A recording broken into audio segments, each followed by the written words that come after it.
members, any officer should have a W0TX email address. Yeah. And it's more than just email. It's about the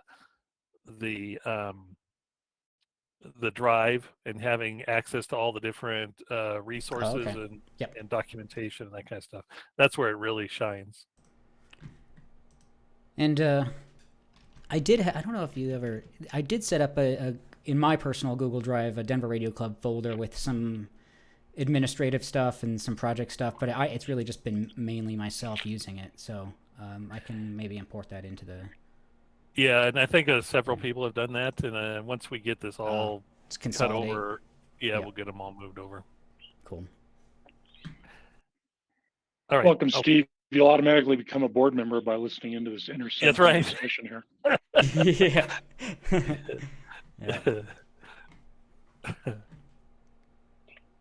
Yep, our newest member here, Mark. Appreciate saying that there. That's cool. Yeah. Very cool. Yeah, I mean, probably we'll wait a few minutes until. Or go ahead. We can get together here next couple days or something. Maybe even the weekend might be better. Okay. Jeff, are you interested? Yeah, absolutely. Okay. I'll create one account for you, and I'll give it your call sign, and I'll shoot it over to you, and then I'll put you in the super user group. Sweet. So you can be really dangerous. There you go.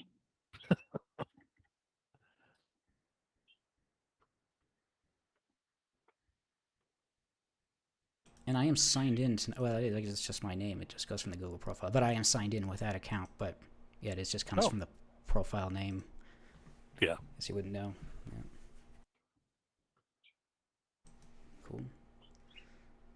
All right, yeah. Welcome everyone. Jeff, Mark, Dave, Steve, everyone. So Mark, do they give us any Google Meet privileges? What's that? Yes, they did. Full blown. Yeah. Oh wow. I was gonna say. Oh yeah. They gave us everything. I mean, it's wow.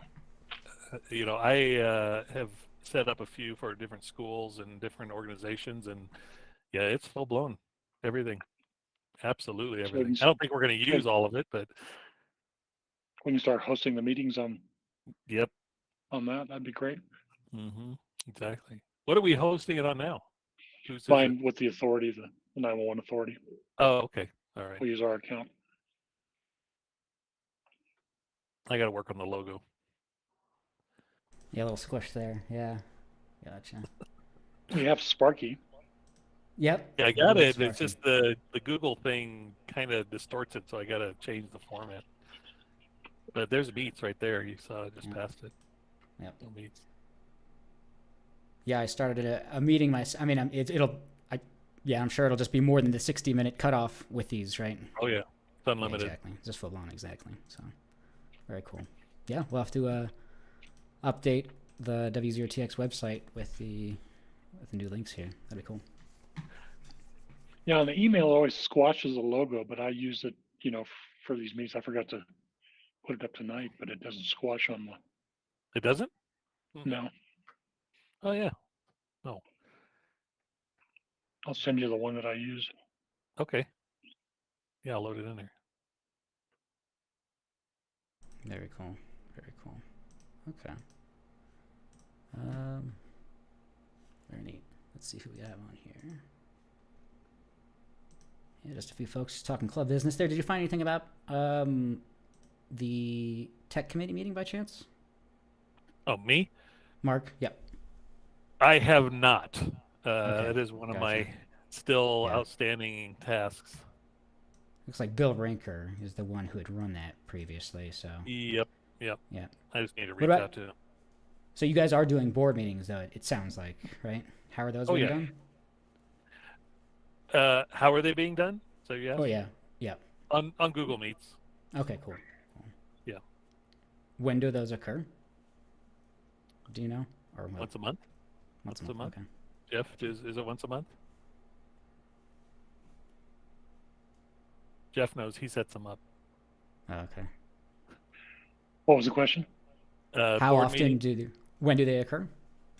Once a month. Yeah, it's usually the Wednesday following the general meeting. Oh, okay. Very neat. Very neat. Okay. What I was going to propose this next board meeting was to see if we could get each one of the different chairs to come maybe to a board meeting and give us an update of where everybody is. But that, I don't know, we'll wait and see how that goes. What's the average attendance look like on those? Is it generally just the officers? Yep. Okay. Yeah, just a small list there, so okay. All right.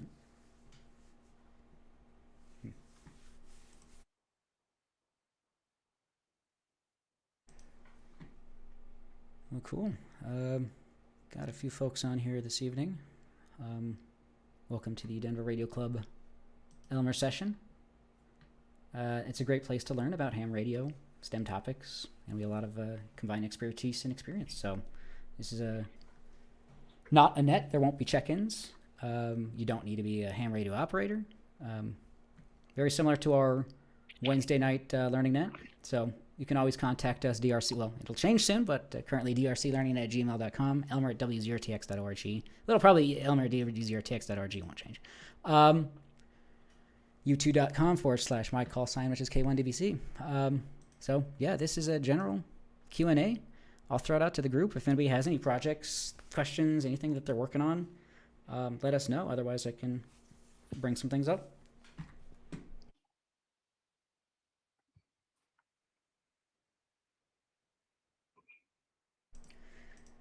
Let's see here. Always a great blog to read, hackaday.com. They are a general interest blog about a lot of engineering, electrical engineering, computer science, mechanical engineering, a lot of engineering topics. So article titled, Can You Help Solve the Mystery of this 1930s TV? Written by Jenny List on April 16th.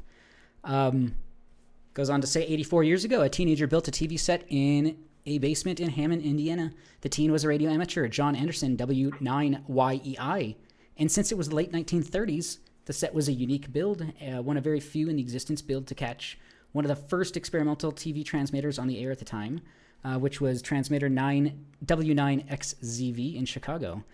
They know about it because of its mention in the 1973 talk show and tantalizing description by Bill Miera and 2CQR. They're trying to track down any details about it because there's not much known about it. Set itself is described as an aluminum chassis with a tiny 1-inch CRT. Details looking of a contemporary set published in a magazine. They were struck by how relatively simple the circuit of the electrostatically deflected TV is. It is tuned RF. Radio front end is definitely archaic, but somewhat that made some sense in 39. So, can you help solve that mystery? Let them know.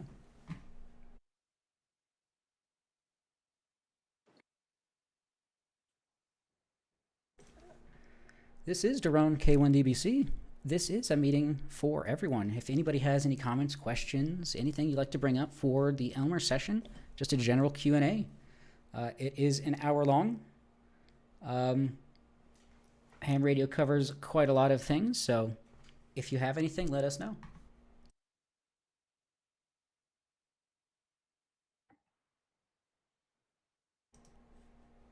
Let's see here. Play a quick minute or two maybe of this. We'll see here. Hi, welcome to everyone's favourite segment, Mailbag. Let's get into it. Thank you very much, B. Butcher from Derbyshire in the UK. Derbyshire. I don't know. Leave it in the comments. Hi to all my viewers in the old dart. Let's crack it open. If you want to send stuff in, PO Box 7949, Norwest, New South Wales 2153, Australia, not Austria. Thank you very much. Okay, hang on. Oh, it's taped. All right. For our protection, we have an extensive note in nice big font so I can read it. You know, eyes aren't what they used to be. I've been doing YouTube too long. Anyway, wow, this is seriously padded. This must have cost a bit to send from the old dart. You know, it's like on the other side of the planet. Oh, thank you very much for the bubble wrap. Can always reuse bubble wrap. It's a lot of bubble wrap. It's Dave Jones, electrical engineer. Lovely guy Getting to there. watch and listen We're to. close. What is this thing? I don't know. You can see it. I can't. What is it? Let's have a look. It's got a big whopping heatsink on the back. Some weird sort of custom pin connector. It's a Dancon RT403B. 1 watt, 25. Oh, it's a it's a CB transmitter. CB, another UHF rubbish. Isn't it? Like, or is it a UH? I don't know the UK like standards and stuff. Oh, made in Holland. What do my viewers in Holland? I know there's some debate. Let's read the note. Greetings from England. The old my parents recently bought an old riverboat in the nether regions, which they plan to sail down France to the coast to COVID-19 permitting, of course. You haven't got freedoms. You know, you're on a boat in the middle of nowhere, but no, you're not allowed to go anywhere. Great. The boat's vintage transceiver. So yeah, this is Dave Jones. EEV blog has a pretty good podcast, pretty good YouTube series here. So this is a 43-minute video. This is a Dancom 25-watt VHF marine transceiver. He does a pretty good teardown of it, and so he does pretty good teardowns of different equipment. They've got a chip under there, and then they soldered the socket on top of that chip. Wow, that's a Bobby Dazzler. Look at that. And then they've broken off a pin Bobby Dazzler and taken that out as well. Nice work.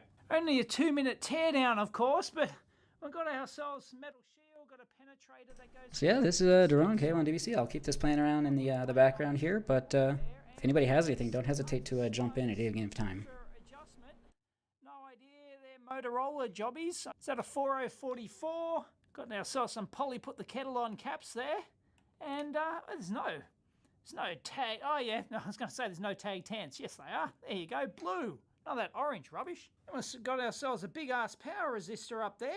Is that like a dummy load or something? And on the top side here, we got more of it. Looks like we got a question here in the chat. Let's take a look here. Oh, Jeff is that's the missing TV rig you were looking for earlier. Okay, let's see. Is this you're gonna Rickroll me here? Let's take a look here. Oh, I see. Here we go.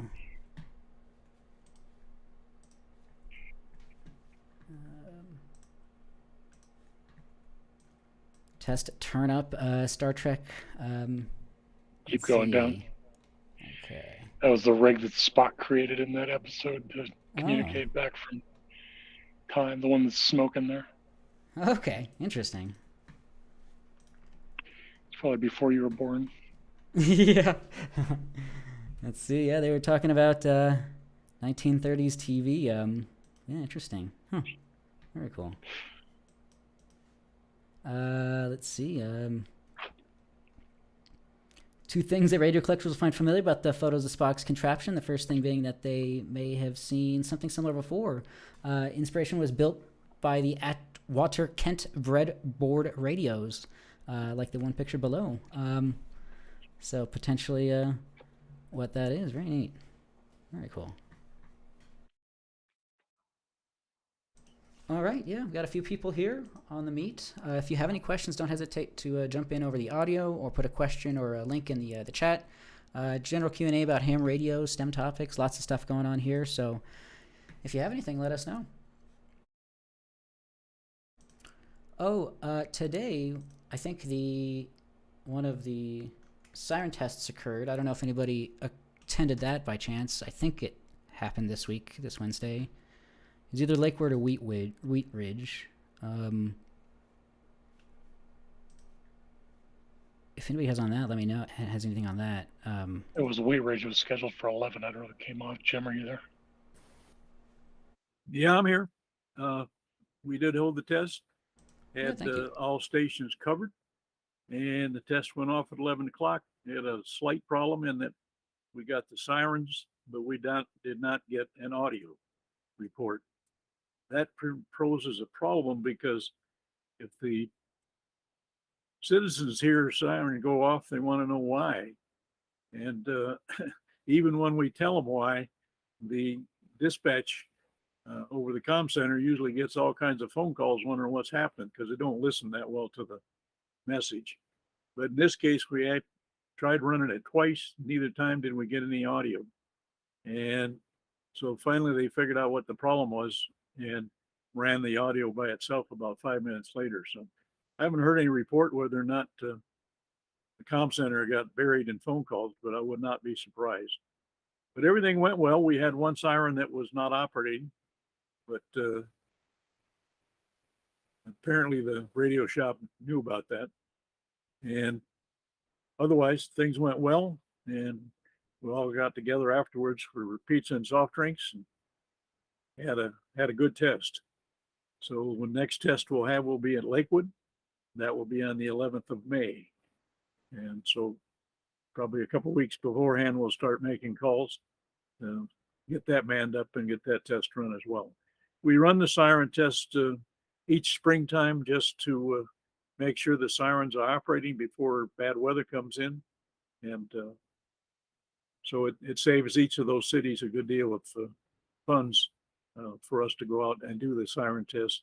We have 15 sirens in Wheat Ridge, and I think it's, I don't know the number off the top of my head, but somewhere in the 20s as far as the sirens that we have in Lakewood. So you're talking about a great deal of manpower to go off and test those sirens, and to have us come in and do that for the cost of some pizza and soft drinks is a pretty good bargain to them. So talked to a number of people at the test and they all enjoyed it, which we appreciate, and the job well done again for the club. Any questions? Very cool. Thank you, Jim. Yeah, no, I just wondered. I remembered it taking place there today. Yeah, so I was just playing a video from I think last year's Wheat Ridge siren test, looking at the as well the documents that you send out, the checklist. So that's nice to have, and all the sites listed. So yeah, good to hear it went off. And yeah, that's too bad there was no audio. Nobody would know that it's a test or not. So interesting. See if we can get some audio from last year here.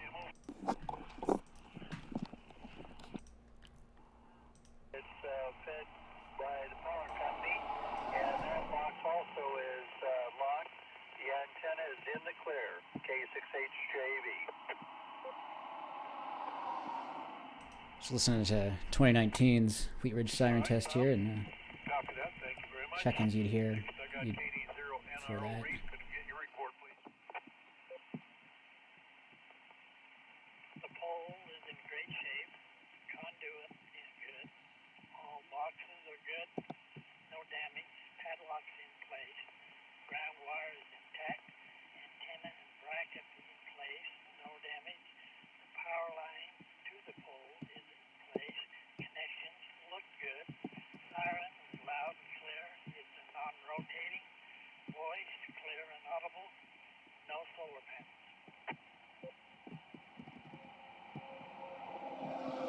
So yeah, just listening to some audio there from the Wheat Ridge siren test here from this is 2021. I'm losing my dates here. Yeah, I posted a condensed video of that, some on-site video, and then an hour and a half of all of the activity in general. You can hear all of the activity in general that was occurring, from different check-ins to different coordination. Yeah, just people if you're asking questions. So yeah, it's a pretty interesting event there. Yeah. So yeah, if anybody has any questions on that, yeah, we have our Lakewood test coming up here, as Jim mentioned. So if you want to get involved with that, yeah, let them know. Yeah, the Wheat Ridge siren, it acts as it radiates like you would have with a vertical, 360 degrees.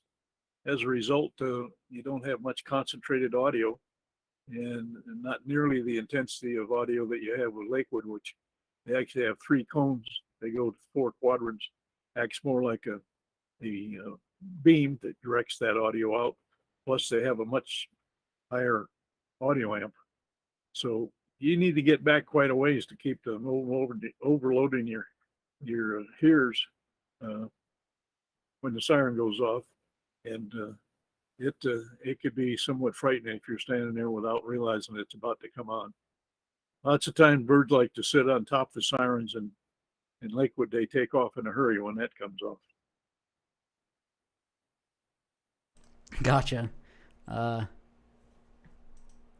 One of the commenters I on this YouTube video that I made was this user Colorado warning sirens. Just such a unique niche thing, but they take videos apparently of Colorado siren tests. Looks like from Rocky Mountain Arsenal, Commerce City. Really a unique thing to do, but apparently somebody's interested in that stuff. So yeah, I was just trying to look for a rotating one. So as you mentioned, a canonical rotating one. So yeah, interesting stuff there. All right, let's see. We have a few people here join. Appreciate everyone on here.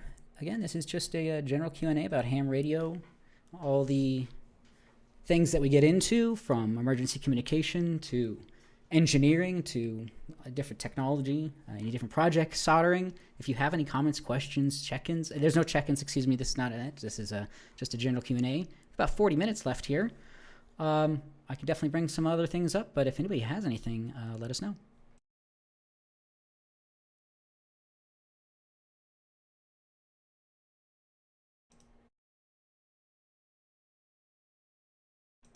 Let's see what else here.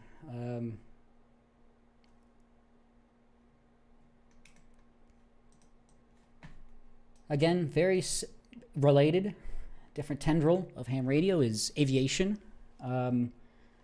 Here's just a 2.5-minute video from the Colorado Department of Transportation. Economic impact of Colorado airports. They've since released 3 videos or 4 videos highlighting different airports within the Colorado area. Looks like Colorado Springs Airport, Colorado Plains, Telluride. So, yeah, a lot of intermixing between ham radio and aviation and, yeah, things like that. We'll play a couple minutes of this here real quick, and we'll come back here. 55, runway 29, approach 6. Scout is 4285, clear takeoff, good night.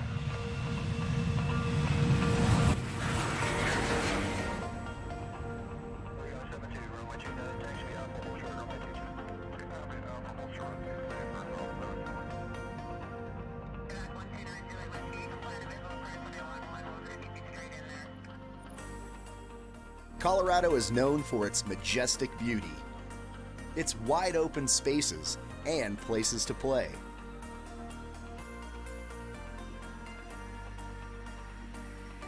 But Colorado is also known for its dynamic system of 76 public use airports, each providing critical aviation services. We also operate the FBO and all the FBO operations. So we sell the fuel, provide all the pilot services. Specialized jobs. It provides a lot of quality jobs that are better paying for most small communities. And gateways for Colorado's visitors. More people are discovering Telluride and the Colorado mountains, and they want to come back. All of which greatly support and contribute to our local and state economies. People fly in through Colorado Springs Airport, then they stay at local hotels. They rent a car, they eat at our restaurants, they go to the shops downtown. So all that has, tremendous economic benefit, not just for the airport itself, but for the larger community too. Based on the findings of the 2020 Colorado Aviation Economic Impact Study, Colorado's airports support approximately 8% of our state's economy. Colorado airports provide nearly 346,000 jobs and generate more than $16.2 billion in payroll, $27 billion in value added, and nearly $49 billion in overall business revenue. Coming soon, we'll take a deeper look into the economic impacts of 3 Colorado airports, demonstrating Colorado's diversity in airport revenue streams.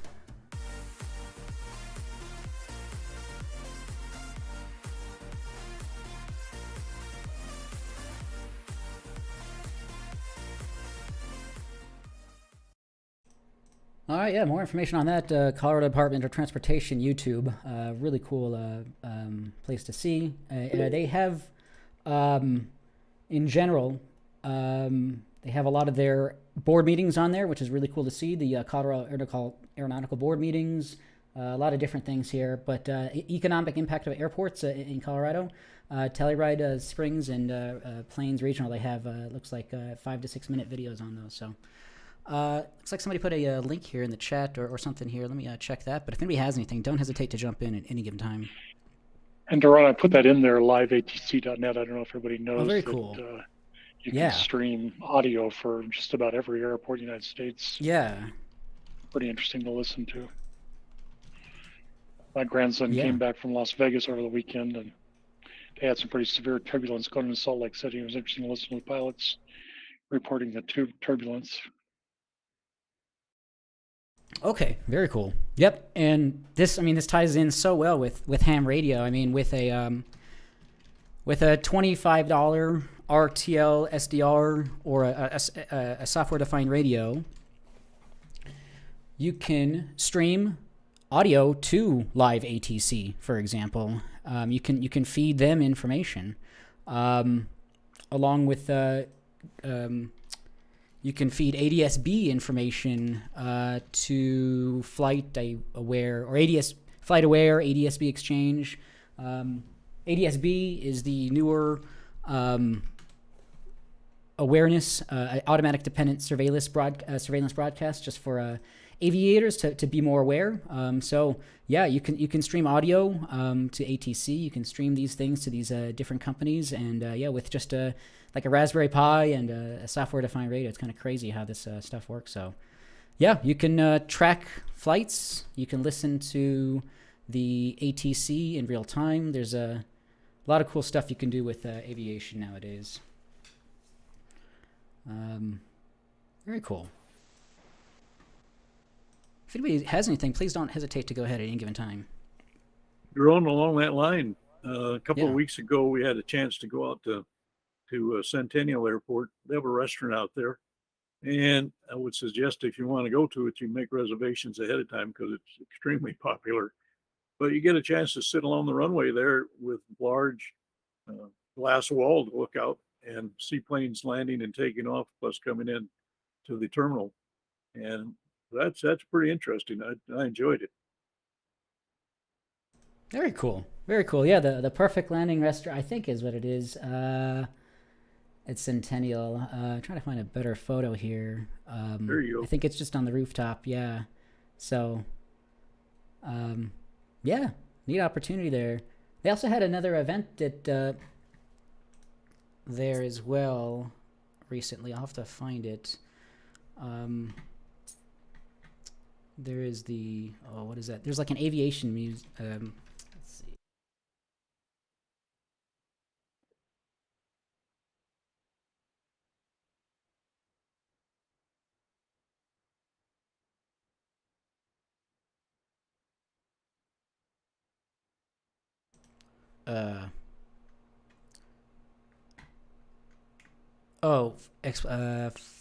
Exploration of flights in Centennial Airport. Let me see if I can bring this up here.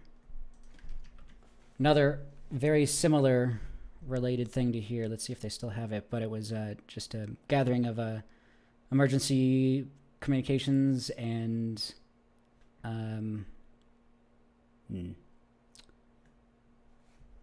Anyway, if anybody has anything, don't hesitate to... Oh, here it was. Public Safety Day event. Took place a couple of weekends ago as well, I think. April 9th. Saturday, April 9th. And they had Centennial Airport Authority, Colorado State Patrol, Denver Police, Flight for Life, iCare Ambulance, South Metro Fire Rescue. All sorts of different agencies that if you work within different areas groups, you might have some work with as well. So much interrelation within all these things here. So, yeah. Again, we have another half an hour. If you want to have if you have any comments, questions, or anything, put them in the chat or jump in over the audio here. Otherwise, I might keep bringing a couple things up here. Let's see, explorationofflight.org. More info on them. They believe in a mission of Wings Over the Rockies as an air and space museum, savior of new moments in history. Focus on present future. They've expanded to Denver's Lowry and Centennial Airport. Yeah, a lot of experience-based facilities that will inspire the aerospace explorers, discoverers, and achievers of tomorrow. So, explorationofflight.org for more information on them.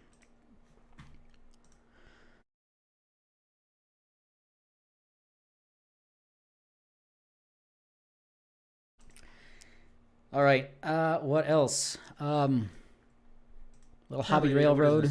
This is a miniature, like, model train or like model city or architectural model stoplight, and I thought this was a really adorable little device that maybe engineers could use. I've got it wired up to an Arduino Metro Mini, and the wires are really thin, so I just kind of got them stuck in here, but it's good enough to test. The black wire goes to +5 volts, and then you just connect red, yellow, and green to digital I/O, and then I've got a little bit of Arduino code just to test it out. But I just thought this was so cute. I mean, like maybe people making electronic dollhouses or something can use this cute little model. A necklace. A necklace, maybe? Yeah, like stop, red. Yes. Green, go. And I also got this interesting kind of like test clip, which is 0.1 inch spacing, and you just clip it on. Very handy, maybe for debugging or programming. Hello. All right. A little bit low energy from my perspective this evening, but if anybody has anything, don't hesitate to jump in at any given time. Yeah, any projects you're working on, any electronics, ham radio, s.t.e.m stuff, let us know. Still another half hour or so here. Let's see here. That was a video from Adafruit Industry. They are based in New York City, and they are a electronics kit manufacturer. And they have this pretty cool series, or YouTube channel in general, Adafruit Industries. But they have this Made in New York City series, and you can see their pick and place machine and things for some Made in New York City factory footage. We can't stop. We being won't made stop here. So let's take a look here.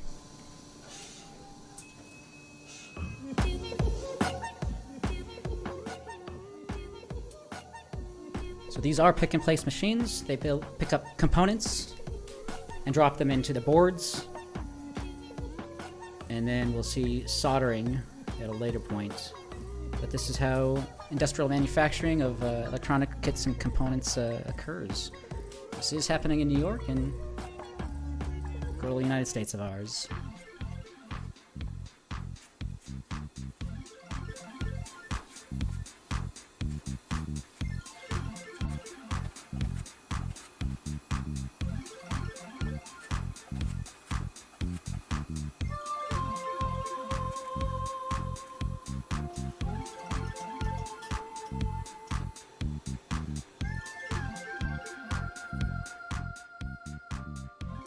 They're making is a variant of an ESP32, which is similar to an Arduino. You can program it with Arduino code, but it has Wi-Fi built into it. But here's the soldering process here, which is really interesting to see as well. And their finished products here. So, Adafruit Industries, this is how kits are made.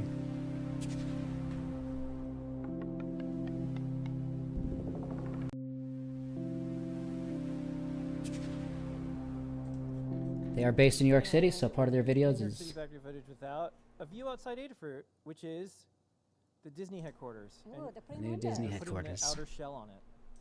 That's actually kind of fun. Yeah.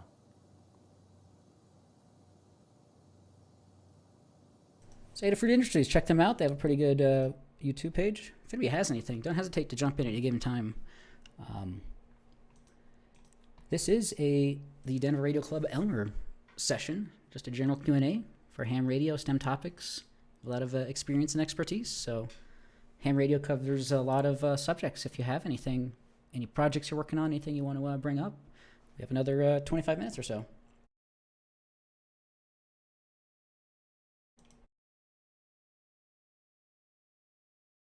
What else here? A little bit more radio related here. Another great blog to check out, rtl-sdr.com. everything software-defined radio for you. Recent article here, April 19th. Running GSM and IMSI catcher on a Raspberry Pi 4 with Dragon OS. What this comes down to is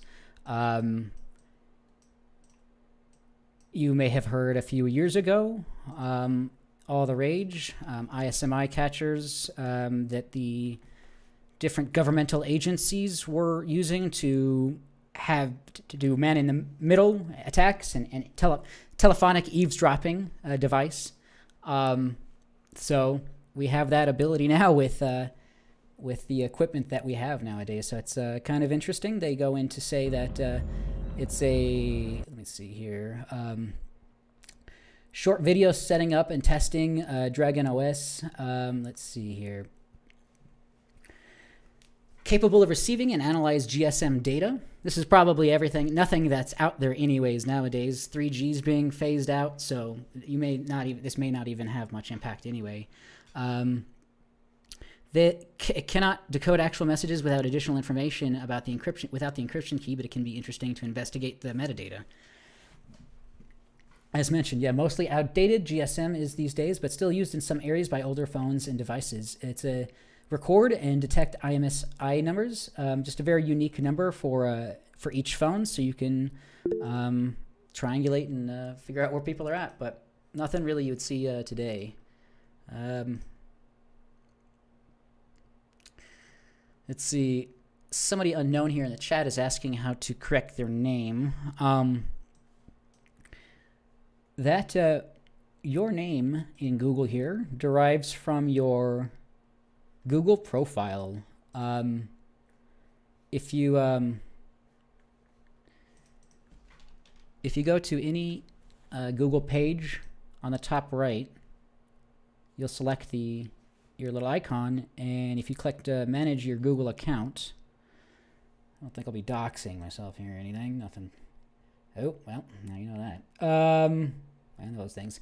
It'll be your name. So if you click on your name, you'll go into your name, and that's where this derives from, your first and your last name. So I'm not sure why it says unknown for you, and maybe there's nothing in there, but unknown here on Google Chat, that is where you would change that, just in your first and your last name here. Yeah, if anybody has any technical questions about Google Chat or Google Meet, excuse me, don't hesitate to let us know. Let's see what else here. And they probably need to log out and come back in on to change that. Okay. Yeah, if you do change it, you'll probably have to leave the meeting and rejoin it, and then it should update that. Yeah, that's a good point. Okay. So what else here? If anybody has anything, we have another 20 minutes or so. Let's see. I guess very similar to what we were just talking about. Another story here. A browser-based 3D aircraft tracker with software-defined radio ADS-B receiver. New software titled Skies ADS-B, a browser-based app that provides a 3D view of the air traffic around your area. Software can be served on a local network Pi, Raspberry Pi, with ADS-B provided by a software-defined radio. They quote him as saying it's a virtual plane spotting progressive web app / virtual aquarium for some reason, and interactive, with aircraft instead of fish, and interactive real-time simulation. They're tracked via unfiltered ADS-B transponder and rendered in 3D. Aircraft photos are provided by plane spotters. So yeah, if you have a software-defined radio and a Raspberry Pi, neat project to check out. Let's see if they have a demo here. Oh, a couple things came in here. Cool, very cool. Unknown says, thanks. Steve says he doesn't have a specific question, but joined the DRC and getting a little bit feel of it. Thanks, Steve. Yeah. Ham radio doesn't have to be just about rag chewing, as we call it, over the ham radio, over the radio. It can be quite a lot of things. So, yeah, welcome, Steve. Glad to have you here in the fold.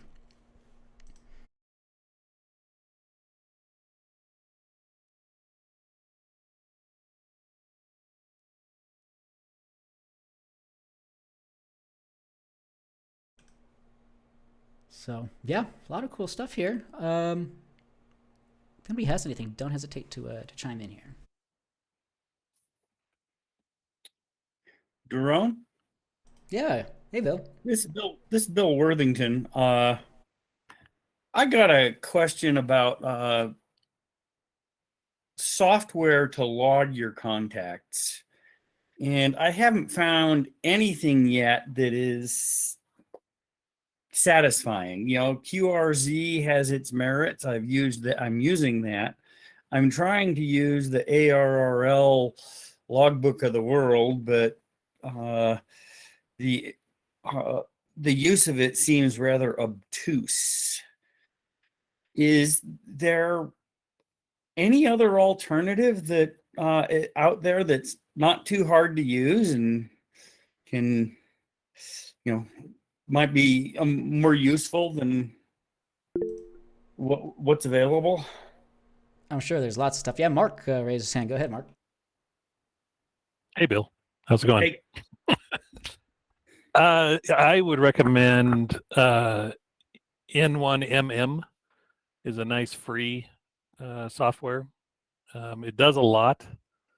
It can control your rig and control rotors and all that neat stuff. Yep, that's it there.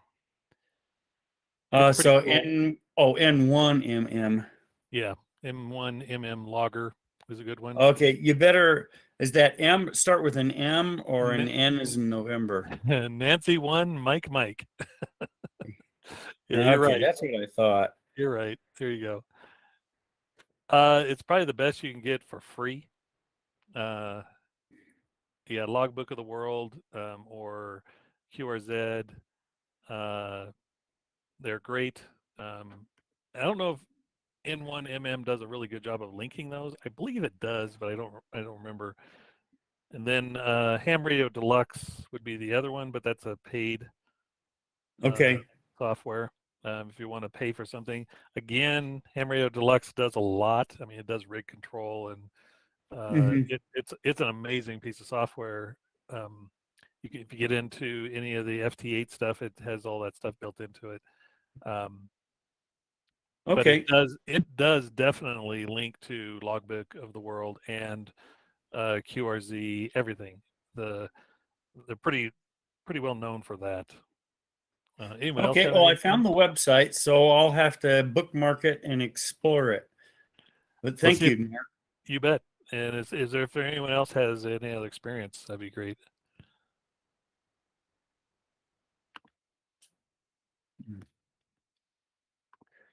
I mean, QRZ was pretty simple to use, but trying to get that into, I've only, out of a bunch of contacts, I've only had 2 people ever say, or confirm my things, and I'll never get worked area all states if I only have 2 confirmed contacts. Sure, absolutely.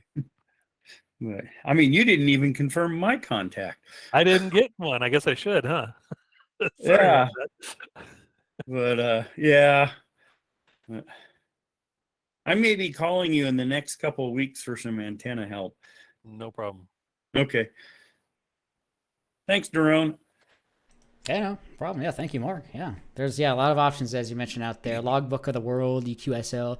It's an interesting process to set up for Logbook of the World. You have to get something in the mail and and upload that number or whatever into your thing to prove your self identity. So yeah, I started logging into eqsl.cc, I thought is what it was, but this program, this web-based company allows you to essentially set up, you can update just a few places and it'll update like 3 or 4 places all at once. So I'll have to try to see if I can get logged in there, but there's a way to update multiple places. It just, it's a digital logging is a little bit of a pain sometimes to get set up, but once you get it set up, it definitely works. So it's cool stuff. Yeah. Well, I do have a paper logbook. Oh, do you? Okay. Let's see. ARL logbook. I'm old enough that, writing things down on paper, if you write it down, that means it happened. Yeah. Let's see. Keeping a log. Yep. reasons for logging your amateur activity fall into categories, 3 categories: legal, operation, and personal. So what's in a log?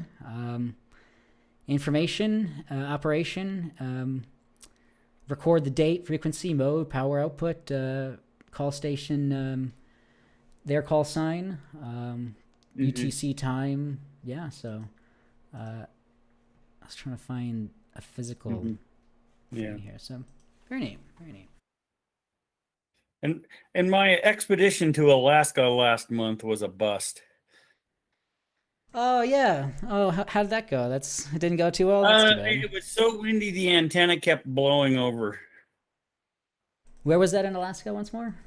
It was in the Shumagon Islands in the little village of Sandpoint. But I mean, you're out there on an island where there's nothing to block the wind. Shumagon.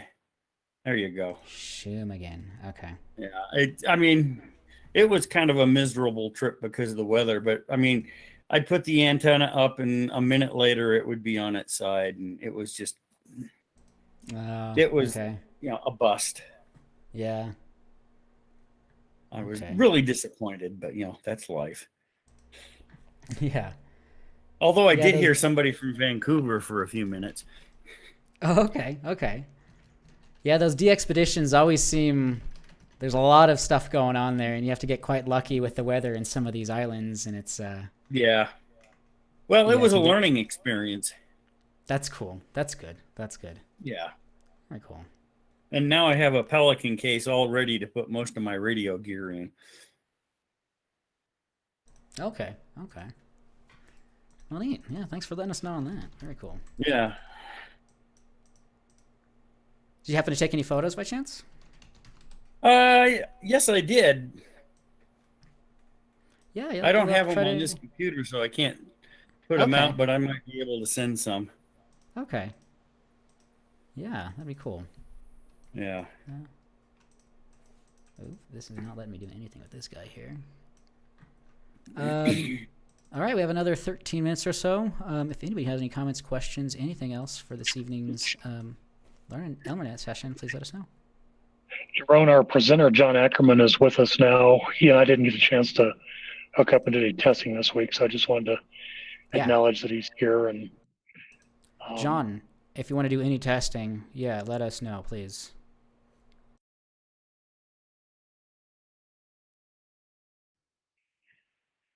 No audio, John, you're muted.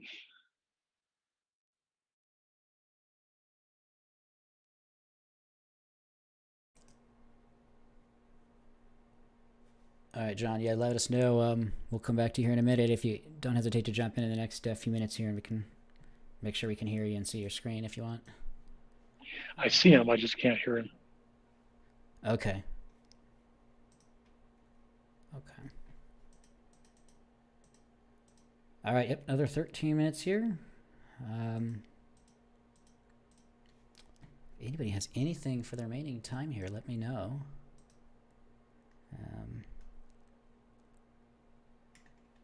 What else?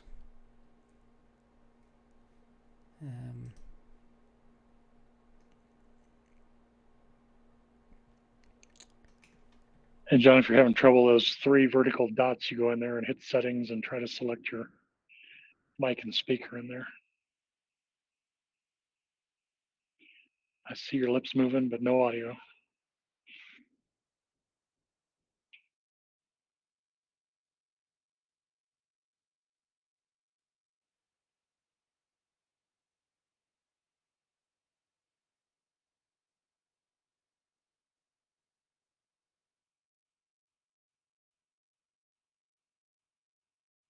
Trannies though, look at this.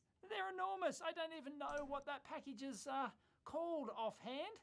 It ain't none of that TO92 rubbish, that's for sure, but transistors as far as the eye can see. There's actually only a couple of TO92s in there. Got a Cermet trimmer and, yep, just regular axial stuff. And got some electrolytics up there. Some Fracco electrolytics. Ta-da! He has a YouTube channel. Check it out. Only just a smidge under 2K subs. Come on. Let's get him up to 10K subs at least. Let's get him into the 5 digits. And yeah, lots of test equipment-y stuff. So let's have a squiz at his bench here. This is just one, like he's got some off to the side here as well. Lots of RF. Can you hear me now? Yes, we can hear you now. It was asking me for permission, but I had the permission box covered up by another window. Okay, gotcha. No problem. Yeah, we can hear you now. If you want to test anything, any sharing, please let us know. I can stop sharing. Okay. Yeah, the interesting thing here is I have 2 screens, and I'm going to want to present from one while I control from the other, and it's going to be figuring out which one to turn the sharing on for. And I don't know how to do that in Google Meet. I usually more familiar with Zoom. So if you can let me share, we can. When you click share screen, it should give you an option for screen 1 or screen 2, and it should give you a preview of those, and you should be able to see which one has your presentation on it and which one is the one you want to not share, that you want to use to control with. Okay, where do I do the sharing? Where did that go here? Can you see to the the left screen of the now? 3 vertical dots. Yep. See the little rectangular box with the up arrow? Yeah, to the left of the 3 dots, there's a little rectangle with an up arrow in it. Ah, okay. Oh, there And we then go. let me Here we stop go. A sharing. window. And then if you click that, so now I can see. No, yeah, you'll click your entire screen. And then depending on the window or screen. Okay. It should give you something should pop up, and then it'll say select window or screen, and then you should see screen 1 or screen 2, and when you click on either of them, you should see which one that is. Yeah, okay, that's screen 2. Okay, now so I need to get to the other screen from this one.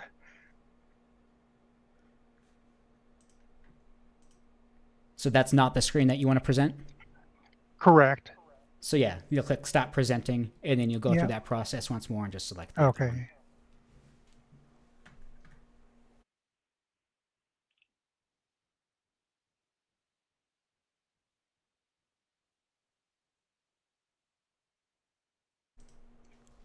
And that one did come up, so hopefully the other one should come up. Yeah, just fine. there we go. I think we got it this time. Yep, we see that LM logo, and we see a serial console there. But I think that is the screen you're wanting. Yeah, with any luck.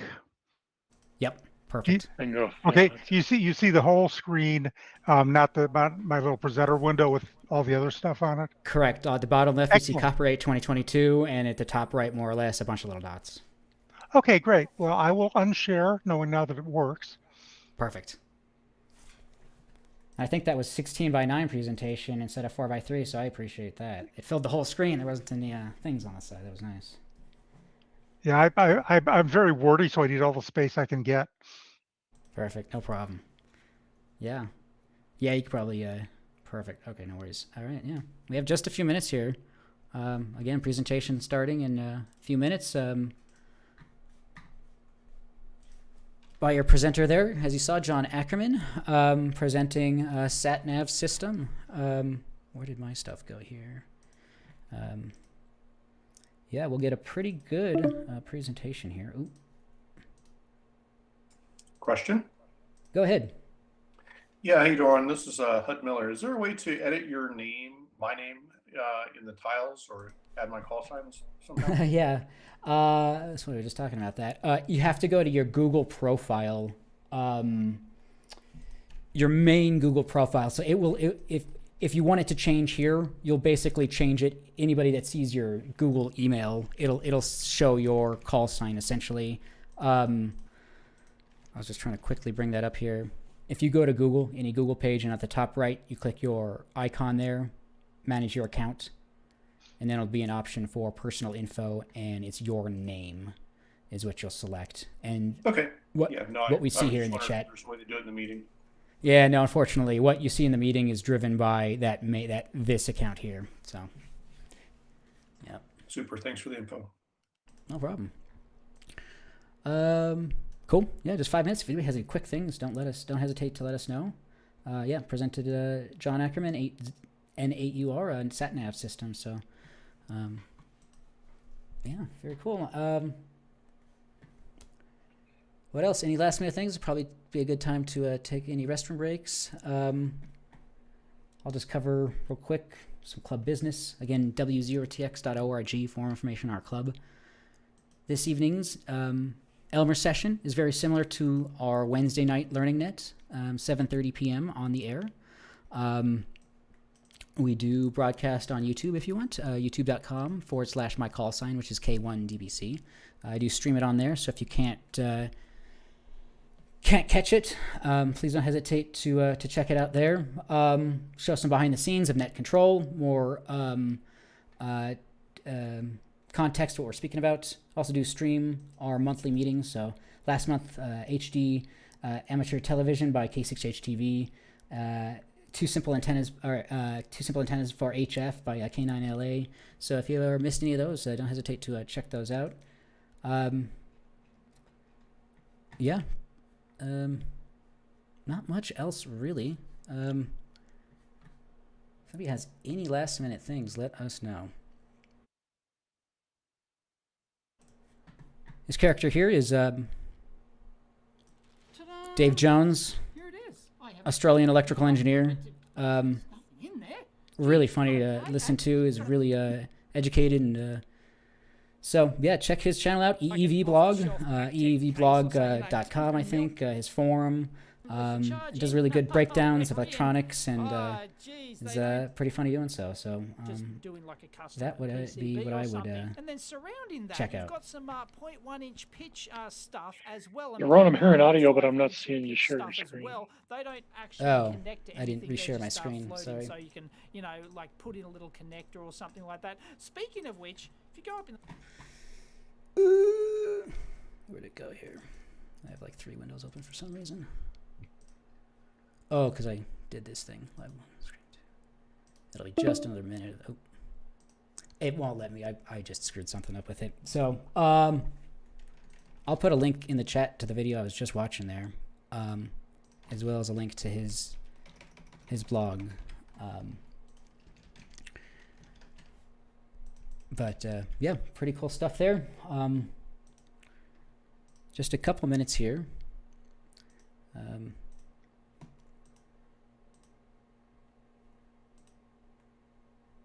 There it goes. Yeah, of course now it does. So, the corner here, actually a JTAG interface, or an in-circuit serial programming patch that you can just sort of patch into this thing, and then all of the pins, they actually break out into larger 0.1-inch headers around the outside, so you can connect all your IOs and whatnot.